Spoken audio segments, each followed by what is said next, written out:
78 میں شعبہ تاریخ پنجاب یونیورسٹی کے سربراہ اسلم صاحب جو ہیں وہ انڈیا گئے اور وہاں ان کے اعزاز میں ایک فنکشن ہوا. وہاں ایک مقرر نے تقریر کرتے ہوئے بتایا کہ ایک لڑکی جس کا نام عائشہ تھا وہ کامیاب ہو گئی مقابلے کے امتحان میں، مگر جب وہ رزلٹ سامنے آ گیا، وہ لڑکی وہاں پہ پہنچ گئی تو اسے یہ پتا چلا کہ اس کی کامیابی کی بڑی وجہ یہ تھی کہ جو ممتحن تھے، جو لوگ تھے، وہ اس کا نام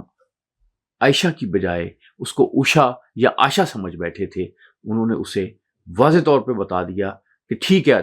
امتحان تو تم نے پاس کر لیا ہے، لیکن تم کوئی بڑے اچھے عہدے کی امید نہ رکھنا. جو لوگ